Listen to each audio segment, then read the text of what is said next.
6 o'clock, so we're gonna start our meeting. I wanna welcome everyone here tonight. The invocation tonight will be by Chris Elliott and followed by the Pledge of Allegiance. Heavenly Father, we ask you for your guidance, God, your wisdom. We thank you for all of those who work for the county government and the government all around, Lord, and we ask you that you would lead, guide us, and direct us in all of the decisions we make tonight. Father, be over the citizens of Davidson County, and God, we ask your blessings upon us all. In Christ's name we pray, amen. Amen. I pledge allegiance to the flag of the United States of America and to the republic for which it stands, one nation, under God, indivisible, with liberty and justice for all.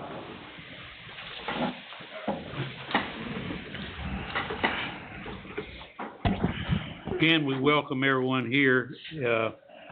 Our Council of Chambers representative tonight will be Chuck McConkey. Is Chuck here? I'm Doug Russell, I'm here this way. Okay, well, good to have you here.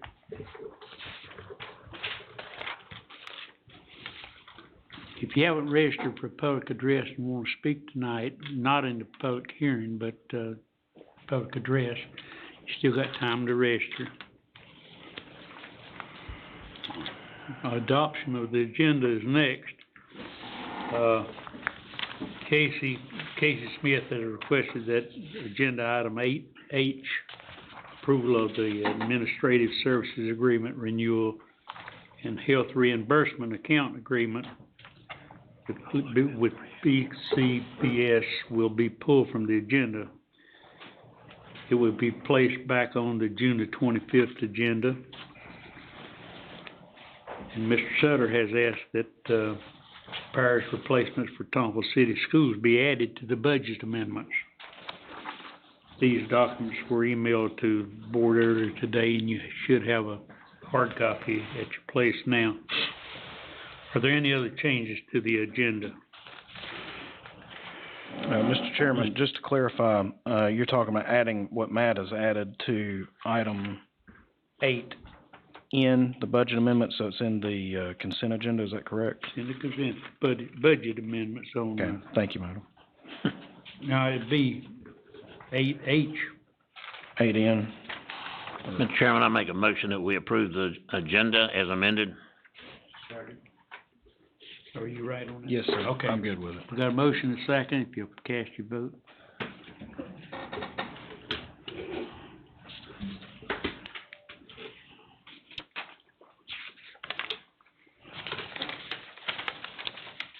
All of the votes are in.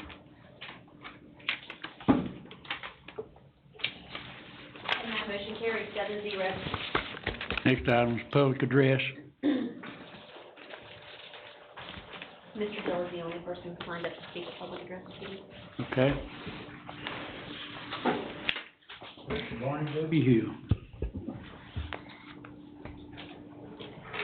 Agenda item 8, Nantucket. I would deny both PBB requests. Then I would proceed to close out the PBB account. As of the Friday before the public hearing on the budget, the PBB account contained $2,921,348. In the new budget, each penny of the property tax rate is projected to generate $1,355,825. So closing out the PBB account and allowing its contents to revert to the general fund would mean a tax rate cut of more than 2 pennies.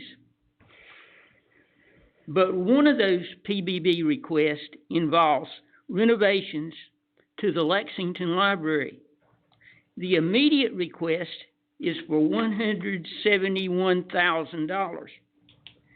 But Mr. Childress revealed in his May the 9th memo that the ultimate amount will be $288,000. there is no state or federal mandate that you must have a library system. You have a library system because the government library lobby is adept at evoking the nostalgia and sentimentality of gullible people. I propose that you hand over your library system as is to the first person or group willing to agree to reject all government subsidies. Library customers probably would be best served by a for-profit subscription model, but I will not presume to second-guess the new owner or owners of the system. The net cost of the library system in the new budget would be $3,129,170. The absence of that system from the budget would translate into another 2-cent plus tax rate reduction and a similar windfall each year from now on. Okay, that ends our public address. Now we'll go to the public hearing. Guy, you coming on up? We have one public hearing tonight. I'll get us started on it. Can we Okay. show the maps? Okay. Back on May 14th, a petition was presented to you from two property owners, Walter Edley and Charles Brown, who have petitioned the county to officially close a portion of an unopened and unnamed public right-of-way. And what you see highlighted in yellow right here is what you're considering tonight. And you adopted on May 14th a resolution of intent to close this portion of the unopened road. And that has been running in the public newspaper for three consecutive weeks. And staff and I have determined that the petitioners have met the criteria that are laid out in North Carolina General Statute 153A-241 that authorizes the Board of Commissioners to permanently close the road and other public access if they meet the county's policy. And to best of my knowledge, they are meeting that county policy on closing roads. The petitioners are represented tonight by Attorney Irvin Sink, and I think Irvin wanted to come up and speak to the board about what his clients are wanting to do tonight. If you'll entertain Mr. Sink, unless you have any specific questions of me or staff. I don't think we have any right now. All right. You want to show the picture of this just so they can see that we did visit the site and we posted it, and I took a picture of the sign so that you could see. And I think we have one other photograph. No, this is the only photograph. Okay. All right. Thank you. All right, the public hearing is now open, and, Please, board, my name's Okay. Irvin Sink, attorney in Lexington. Yes, sir. Hadn't been here before you lately, I'm glad to be here. And excuse me, my glasses broke a week and a half ago, and I'm waiting on new ones to come in, so I'm kinda going by feel right now with my reading glasses, which don't help me seeing that. Guy, where's your pointer? Did you leave it up there?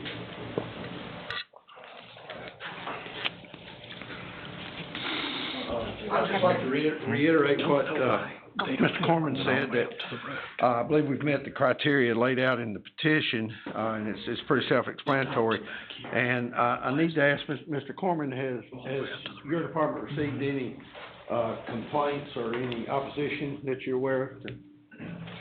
No, we know of no concerns, or we haven't received any phone calls. Okay, thank you.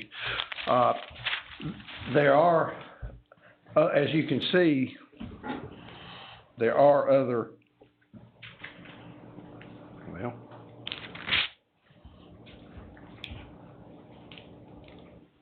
there are other access roads near the neighborhood, enabling anybody that lives down there to, have access along the road to their lots or the water.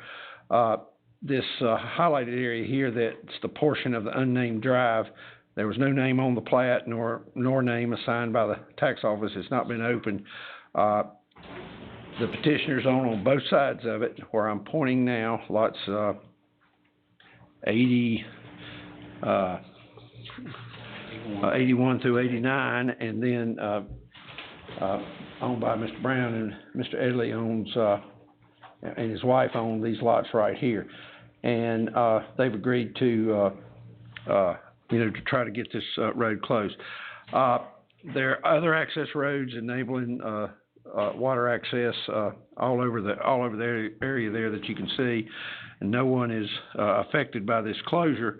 And so it's our contention that it would not be detrimental to any property for which water access was designed or described, and so you're not violating any kind of regulation or standard regarding that. Nor are we violating anything regarding the policy pertaining to closure of public roads and easements. And that's really all I have. I know you got a big evening this evening, so I'll be brief. If you got any questions, I'll be. Are there any questions for Mr. Sink? When you pointed to the top of that, L coming back this way, you said there was, what, 3 properties there? Who owns those properties? The petitioner owns the tracks. The petitioners own all the tracks or all the lots adjoining the highlighted closure area. And what about that one where your pointer is, that little bitty lot and the one right next to it? Move it up. There. That one and the next one. And that one, the petitioners own that, Mr. Edley. Own all 3 of those? Correct, and he owns that one too. Okay. Yes. We have certification from. And I furnished a certification to, Mr. Ward that completed and part of your packet, or it's in the file, as to the certification of owners, which I checked the title to begin with to before we filed it, to be sure of that. Certification. Tax certification's up on the screen. Oh, right there. What about the area from Coleman Drive to the yellow area right there? That is, provides access to this lot and that lot, and that's gonna remain open. I mean, Okay. it's a little drive, but we're not attempting to close that, because that would affect other people. It's just a little gravel drive back in there. And it really gets, kinda woolly and scary right in there. Looks good to me, when he Yeah. wants to close his road. No, I don't care I about don't blame him. Okay, we don't have any more questions right now. Thank you. Thank you.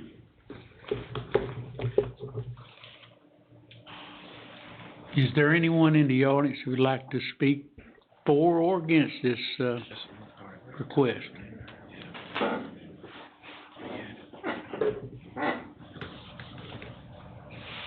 And Mr. Corman might have, mentioned that the legal notices ran in the Denton Orator. And I didn't realize until I started looking for them, how much activity there is on the classified section of the Denton Orator. And one petitioner owns the 80 series lots, and one petitioner owns the 40 series lots. Thought that was helpful. I want to recommend a John Wayne movie, The War Wagon from 1967. It's not up there with The Searchers or Red River, but it's a solid entry in his body of work. In this one, he plays a character named Taw Jackson. That's spelled T-A-W, the man's first name. Taw's nemesis frames him for murder, and while he is behind bars, steals his gold and his ranch. By the time Taw rides back into town, all of local law enforcement is on the crook's payroll. The man minding the sheriff's office asked Tall what he is doing back so soon. Good behavior, he replies. The Balk badge knows then that the future is not bright for his boss. I remember some of the lyrics from the opening theme.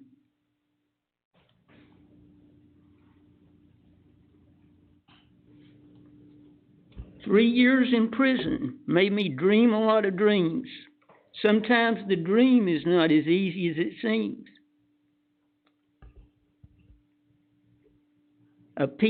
My piece of land, my cattle brand, a place to lay my head. The memory of a woman's love, that's all you really need for living." Notice the sequence he put that in. The woman came last, and she's nothing but a memory. What's at the top? The piece of land. This public hearing is about a piece of land. The petitioners did not recruit an army of bloodthirsty gunfighters to battle for lots 40, 41, 42, 43, 44, 45, 81, 82, 83, 84, 85, 86, 87, 88, and 89. They did something worse. They hired 2 lawyers. Those lawyers have mercilessly massacred every offending element of GS 153A-241. Now it's your turn. Approve the request before somebody gets hurt.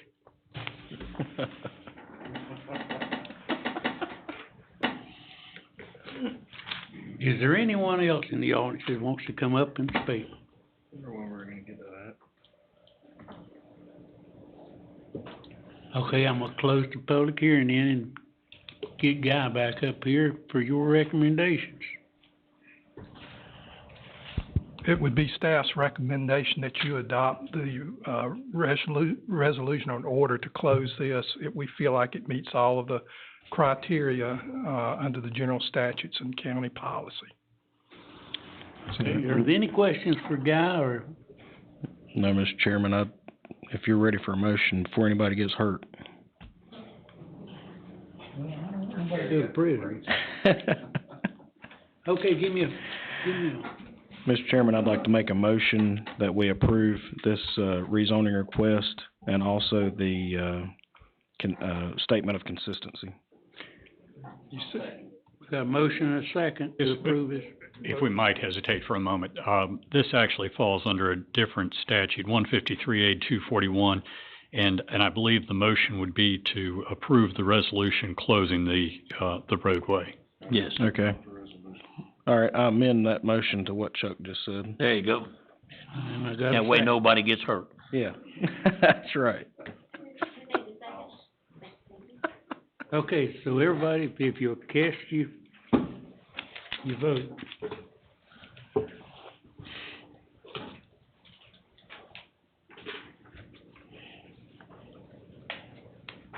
All of the votes are in. And that motion carries 7-0. Mr. Chairman, just so you'll know, we have an order that's been prepared by the petitioner's attorney, and we'll submit that to the clerk. And Mr. Board, I hand up a proposed resolution in order that I prepared. Thank you. Okay. Thank you for protecting. Sheriff's back there if you need him, help you out.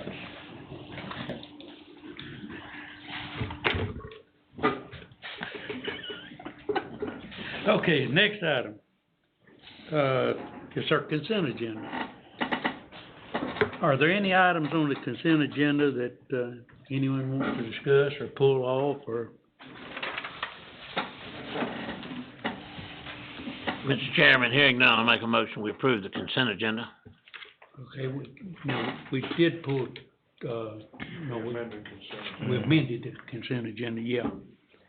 So we got a motion and do I have a second to, we got a motion and a second to approve the consent agenda? So, yeah. Cast your vote.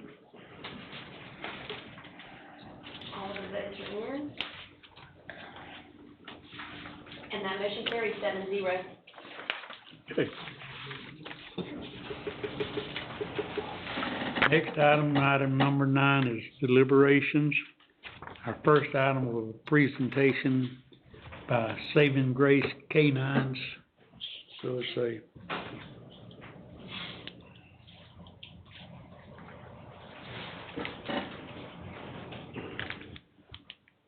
Good afternoon. Hello. First of all, I want to thank you for the opportunity. My name is Rick Johnson. I'm the Veteran Service Officer here for Davidson County. And I greatly appreciate the fact that one of my favorite movies was mentioned tonight. So that was very appropriate. We're taking this time to bring to you an organization here in our county that services our veterans and our veteran communities, not only in our county, but other counties across the state. And at that time, Bridget, if you would please do. Hi, my name's Bridget Parsons. I'm the founder and director of Saving Grace Canines. We are located in Lexington. We've been here since 2014. What we do is we are an owner-guided service dog program. What that means is we teach our veterans how to train their own dogs or a rescue dog that we place with them. We're here for a couple reasons today. We have 3 graduates, those 2 back there, and we have Tim and Jenny. We wanted to thank Lexington. We've been here, we've had 247 teams go through our program, which means we go out in public a lot. And every single one of our patrons and businesses, they've all been accommodating, which is like, we just had one of our veterans have an issue in Winston-Salem. So thank goodness we're here in Davidson County because everybody's been very open to us and very helpful. Second reason we're here is June is PTSD Awareness Month. PTSD is a hidden wound that unfortunately carries a heavy stigma. Media portrays the veteran with PTSD as on the edge and ready to snap and kill everyone in his path, like the Hulk. I've met over 600 veterans with PTSD. I've worked hands-on with over 200 of them. I also married one, that one over there in the corner. So I know a lot about PTSD. It's not what they portray in the media. These guys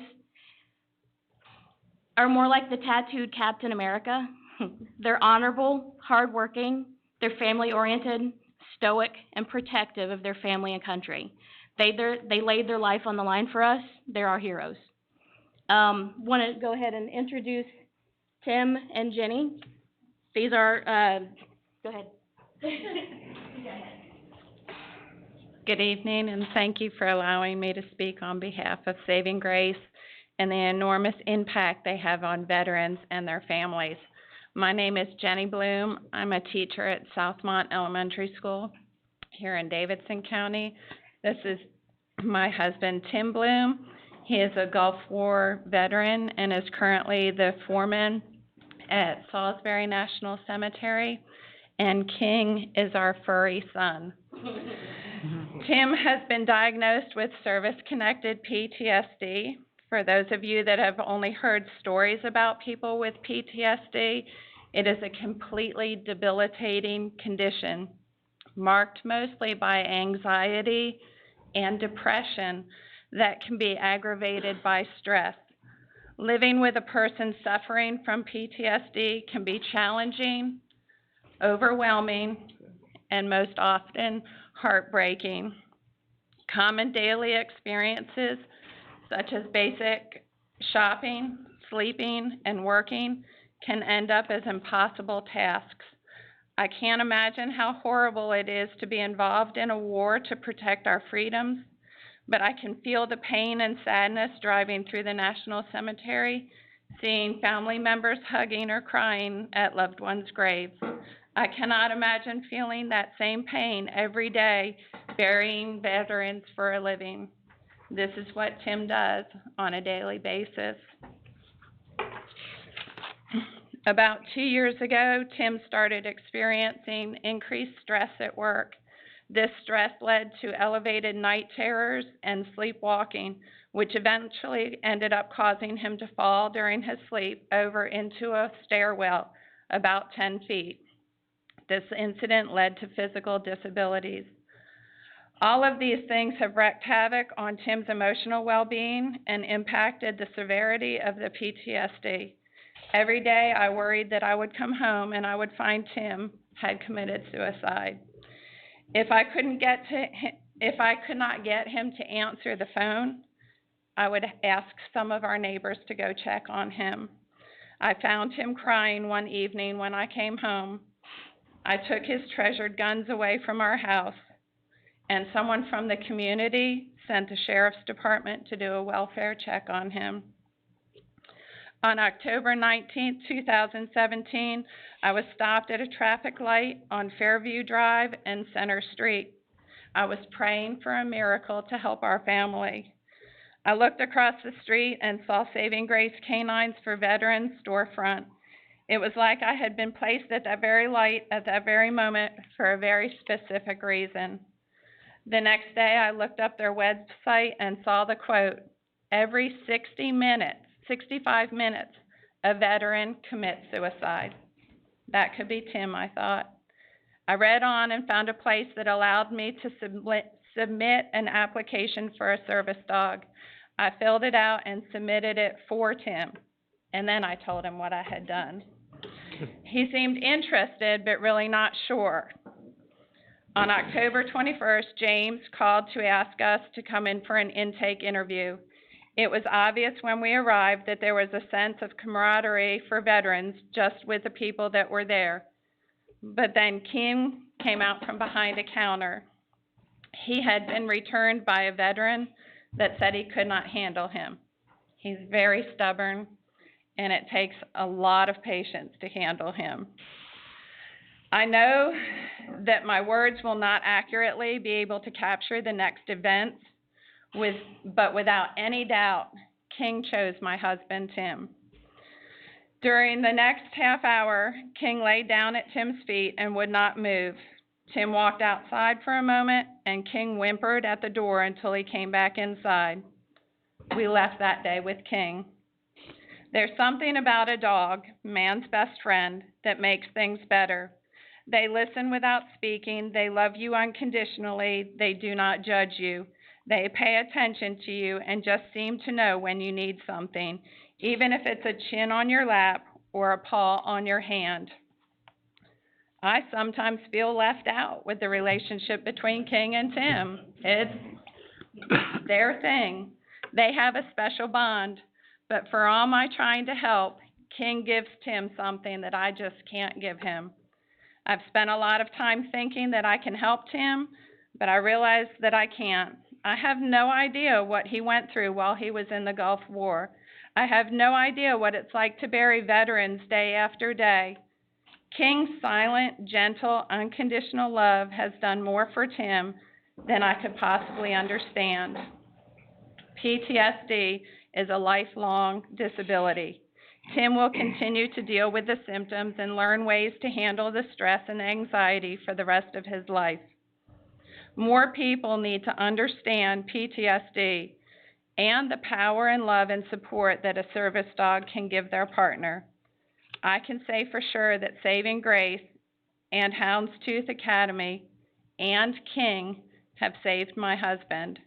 I cannot say enough about how that one series of events changed our lives, or how the continued support from James, Bridget, and Kat helped him to deal with the difficulties in life. They have given him an emotional support network. They reach out to Tim to make sure he's okay. They are always willing to help. And it would be a blessing if Bridget and James could reach out to more veterans and save them like they have saved my husband. Thank you for your time. Thank you. My name's Tim Bloom. I was in the Marine Corps for 9 years. I was in the Gulf War for approximately a year, before, during, and after. It's kind of a double-edged sword with the PTSD with me, because being a Marine, being in the bunkers every night for Scud alerts, Frog 7 missile, landing close to our camp, small arms fire on a regular basis while I was at Kuwait International Airport. I was also a crash fire rescueman, and when planes crashed, we had to go, we were EMTIs, run through the fire, try to save who we could save, and then pull them out, take care of them, safety the ordnance, and then take care of putting the fires out. The smell of flesh, the driving through and seeing the Iraqis all over the place, seeing your fellow servicemen trying to pick them up and put them in body bags. It's not just fighting. It was also my job side of it. So I got out of the Marine Corps, was a staff sergeant, and I put in for Salisbury, any government job. Ended up starting as a caretaker at Salisbury National Cemetery. I've been there 21 years. I've been a grounds foreman since 2009, and I still feel a sense of being tied to the military, being able to take care of the veterans and their families. And I worked there for a good number of years with a bunch of older gentlemen who were in during a period where there was no war. There was nothing there. And so my family, friends, they always thought I was mean as hell. And I never know why. And so a few years back, I guess I went 23 years, and we hired a bunch of younger generation millennials who actually did 2 or 3 tours in Afghanistan and Iraq. And they're sitting there and they got to know me, I got to know them, and they looked at me and they said, "Have you ever filed for disability for PTSD?" And I said, "No, why would I?" They said, "Because we all got it and you're off the hook. You are out of your mind." So I put in for it. You don't know it yourself. You don't know it. It takes other people to recognize it and tell you, you got issues. So I didn't want to believe it, but I went through the classes. I took all the psychobabble tests and everything they put you through, and they sent me out, and I was diagnosed with severe PTSD. And, some of the issues, just throw them out there. I've had my ex-wife in a rear naked choke in the middle of sleep, and I don't know it. I've had my knee in the back of Jenny's neck and said, "If you move, you're done."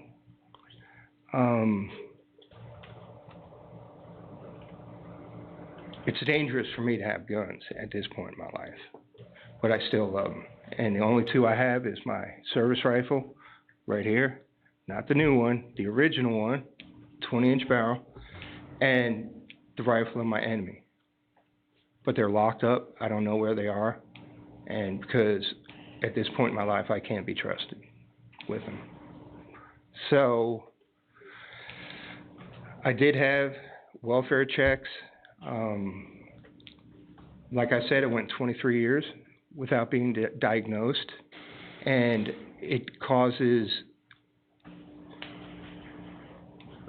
your marriage to fail, your relationship to friends and family, your children fail, and also leads to drug addiction. And I'm not ashamed to say that I've thought about killing myself before. I've had 7, 8 veterans who've worked for me over 21 years who've taken their lives, and I've had to bury them. So PTSD is real, and I could tell you right now, we're not monsters. I would take my life before I would take anybody else's life. And that's pretty much everything I got to say, guys. Thank you for your time.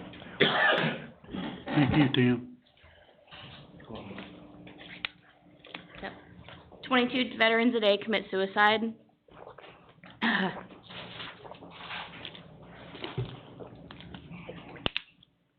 I'm sure there are many reasons for this.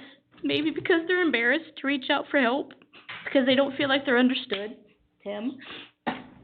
Our veterans with PTSD deserve our respect and understanding, not our fear and misunderstanding. Thank you for allowing us to speak. Thank you. And Tim, thank you for your service. Tim, you don't need to come back up, but buddy, I've known y'all for a long time, and I had no idea. And as a veteran to a veteran, I'm sorry for not reaching out to you. I had no idea you were going through that. I know a lot of people that are, but I didn't recognize it. I'm sorry. But thank you for your service. Thank you for your continued service down at the VA. And if there's anything I can do for you, buddy, my phone's 24/7. You call me. I'm there for you. Thank you, I appreciate it. Yes, sir. Thank you again, everybody. Okay. Rick, have you got anything else? Anybody has questions? Are there any questions for Rick? I have one question, Mr. Chairman. Okay. Rick, are you aware, or Mr. Bridget, in this program, does the veteran benefits? I'm sorry, what? Does the benefits that are associated with the veterans, does it pay for any of this for No. insurance or anything? No, not at all. Even but if it's we- prescribed by a physician? No. Not with Saving Grace Canines, no. The way that the VA works is that it has to be an ADI certified training program, and those are typically dogs that are trained and then given to veterans. The way our program works is we're owner guided. We are teaching them how to train their own dog. Therefore, that's not something that is approved by the VA. Okay. But isn't it hard to get the dogs through the VA program? Isn't it? They're a backlog. Yes, there's a major huge backlog. amount of criteria Yes. that they need to meet. How many dogs have you taken from the Davidson County shelter? Oh, how many from the Davidson County shelter? I'd say probably 15 or 20, at least. King is one of them. I sprung him from the shelter. Sorry. Allergies killing me this year. Okay, are there any other questions? Thank you so much. Thank you guys very for the much for letting us speak. presentation. I appreciate it. I know we went a little over our time, but I appreciate it. Thank you. Thank you for the presentation. Next item on the agenda is the approval of our 2020 census activities. Guy, I guess you can fill us out on this, can't you? April 1st, 2020 is National Census Day, but before that day comes, the county has been involved in a number of activities leading up to the coming census.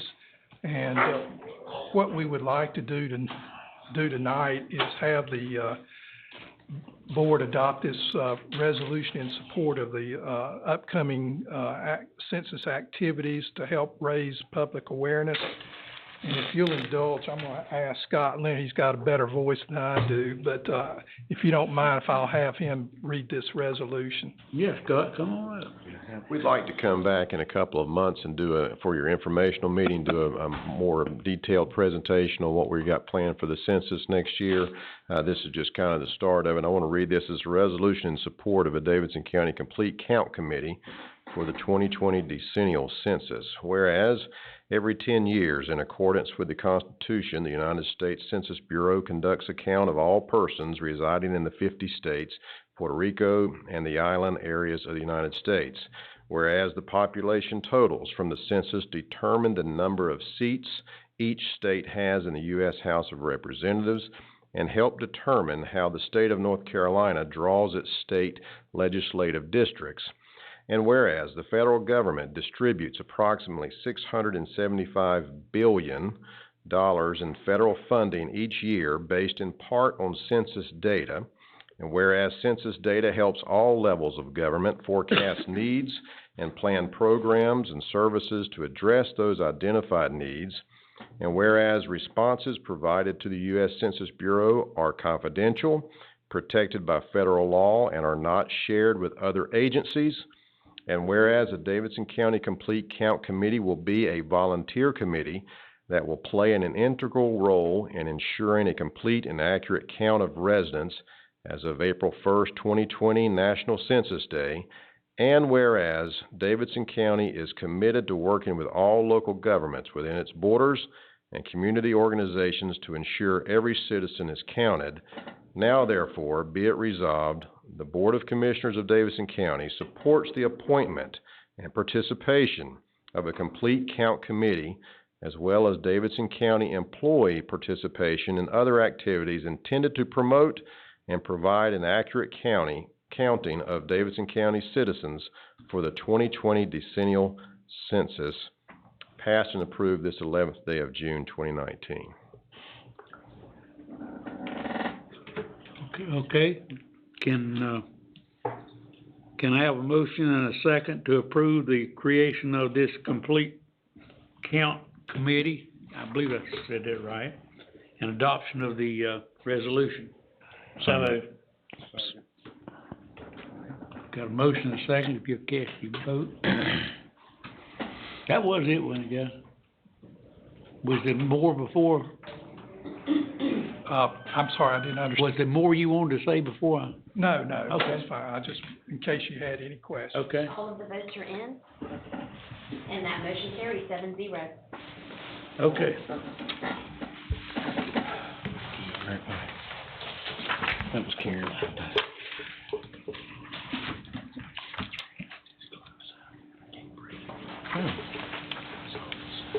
All right.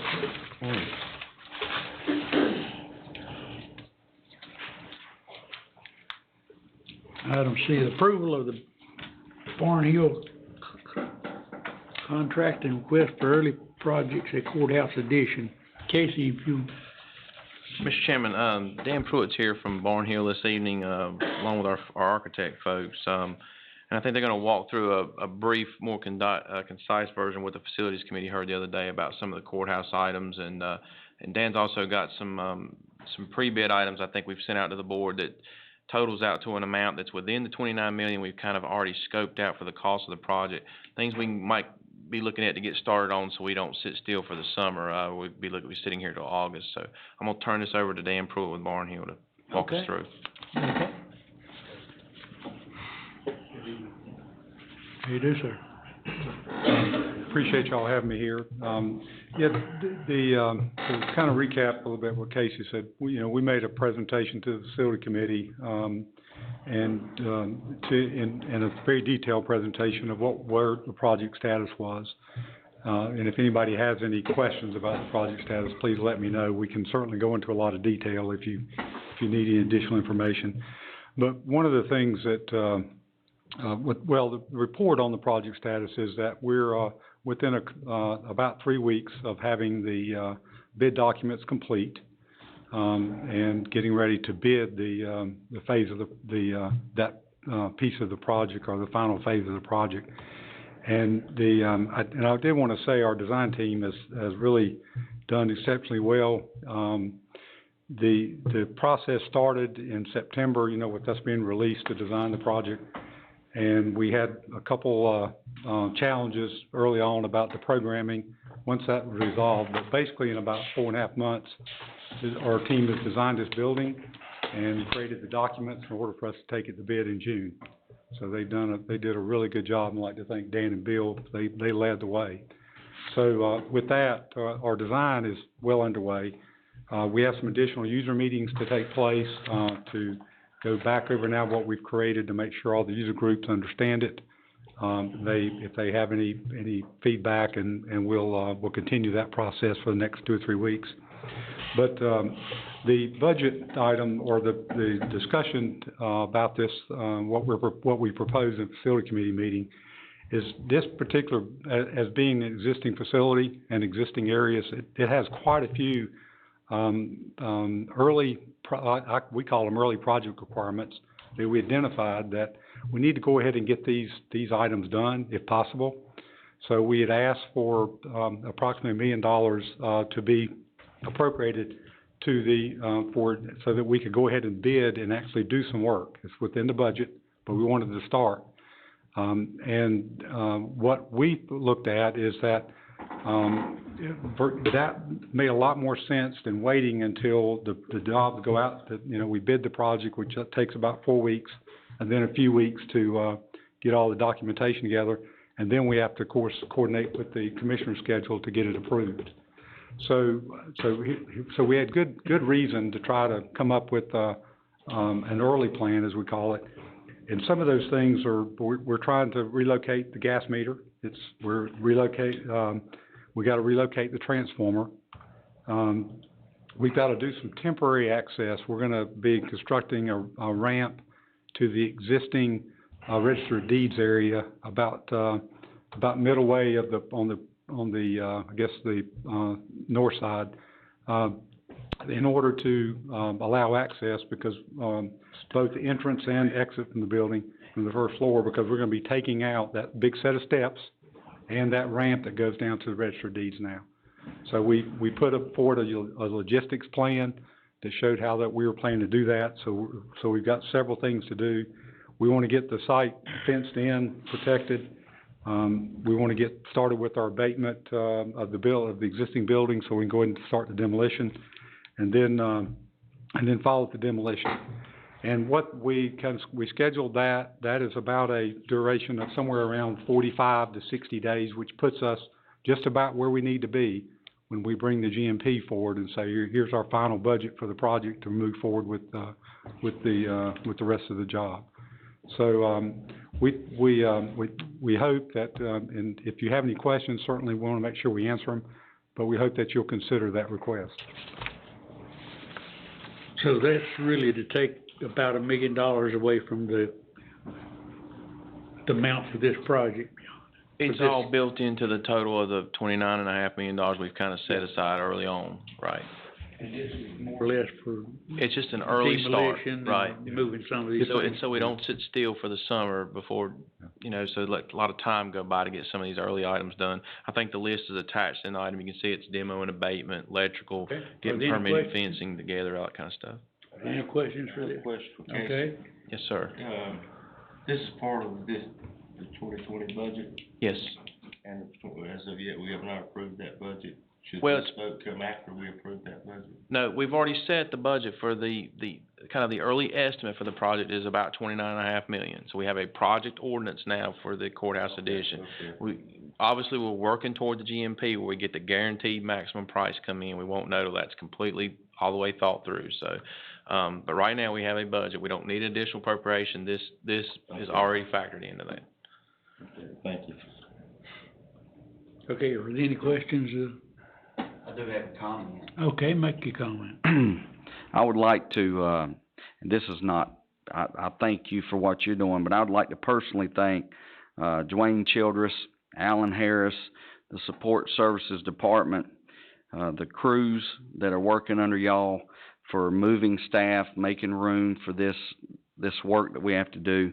Also the patience of the staff, the judges, the guardian ad litems, et cetera, and, the board for taking action. I appreciate y'all filling me in, me and Karen. We're new to the process, but thank y'all for, being good stewards of the county's money. If there's not any more, go ahead and make your motion then.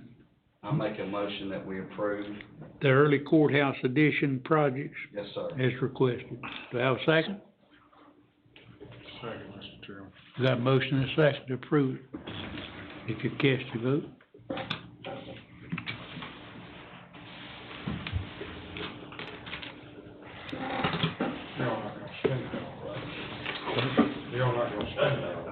All of the votes are in.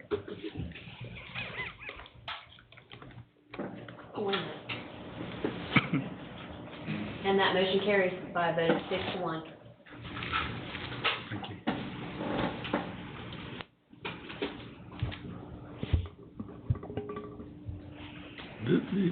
It was approved, how much? I didn't get, 1. okay. Mr. Chairman, Yes, sir. when we have a board meeting like this, we have an opportunity to discuss what each one of us feel and how we feel we're gonna vote and how we're gonna vote. I'd like to ask Mr. Crotts his reason for voting no. I have expressed many times about my issue with this particular project. The board has I know voted. the board has voted and that the board is gonna continue to do that. I just don't agree with it. So let me get this straight. This board has voted to move on this project. It has been our practice in the past that regardless of our personal opinions, that when this board decides to move on a project, that we do not vote against it from then on. I mean, your vote every time that we have an issue here in a negative does nothing constructive for this board.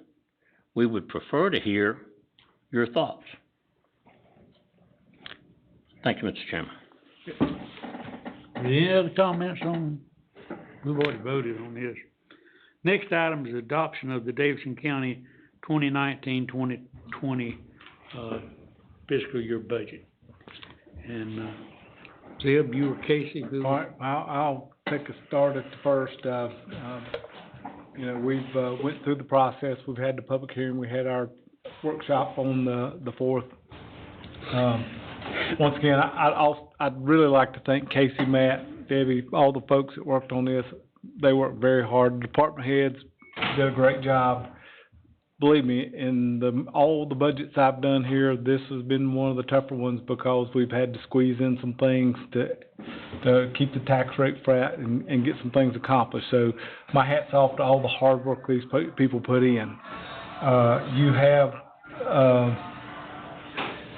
have before you a worksheet that Casey's compiled, Casey and Matt, that adds on the adjustment of the rescue squads that you asked to be put in.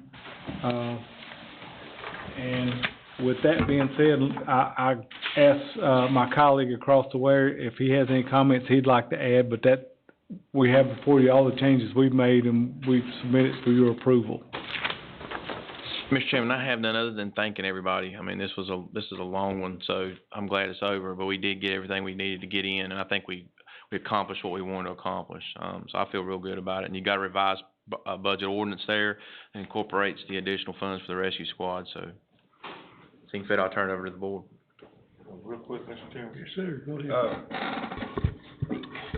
I've gone through a few of these now, and there's always been, it's impressive to watch our staff at work, but I've got to say something.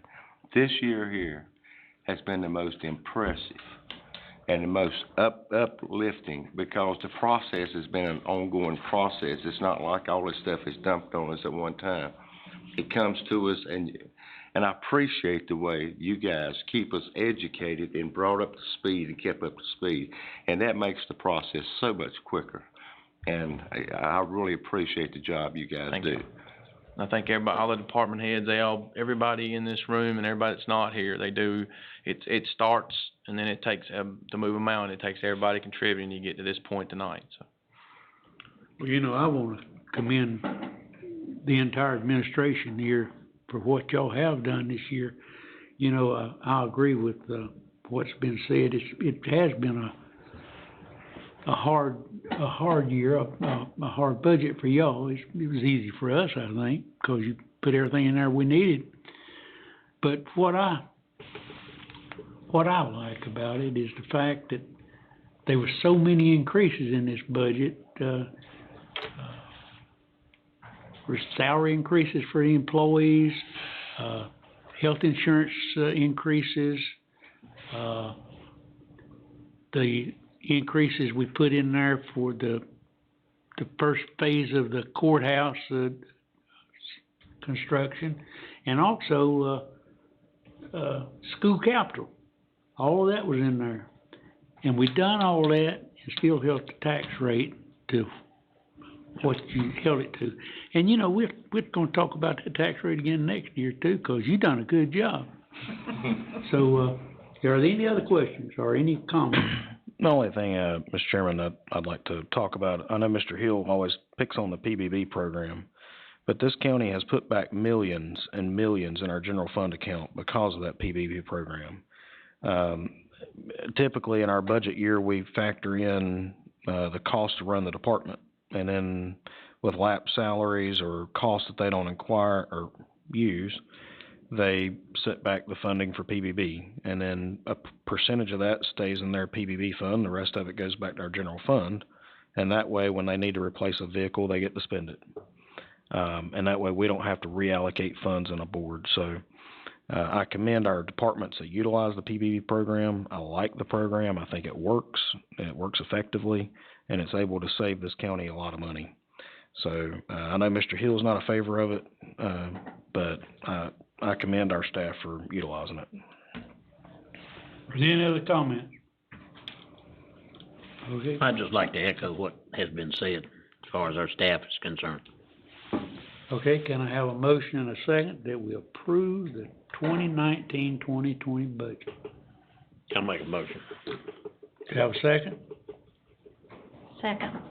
All right, we got a motion and a second to approve the budget. If you cast your vote. All of the votes are in. And that motion carries 7-0. Okay. Motion to go in closed session, Mr. Chairman. Okay, we got a motion. Do I have a second? Go into closed session. Second. I guess we can do this verbally, can't we? Yes, sir, please. All in favor, say aye. Aye. Okay, one in closed session. You want 5 minutes, Mr. Chairman?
Back in open session.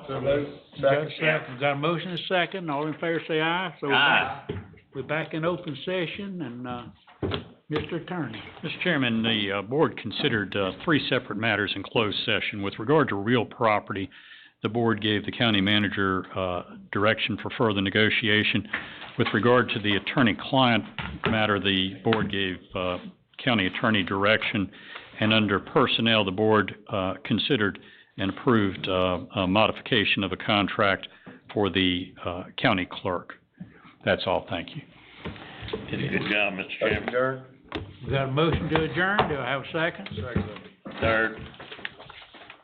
We're adjourned. I say them little short speeches. We're adjourned. Hey, Fred, you had that?